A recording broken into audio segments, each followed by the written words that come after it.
По вашему поручению выполняются работы по капитальному ремонту кровли. На текущий момент выполнено уже 1400 квадратных метров.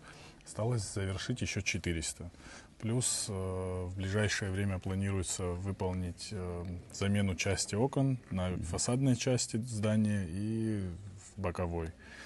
И помимо прочего, значит, еще будет делаться, значит, брусчатку, и также будет сделана площадка перед школой, будет выложена брусчатка и созданы сроки окончания работ на когда запланированы, чтобы уже не мешать учебному процессу? В течение недели завершатся все работы, и можно будет восстанавливать процесс. Здесь вы наблюдали кабинеты, которые полностью заплесневели.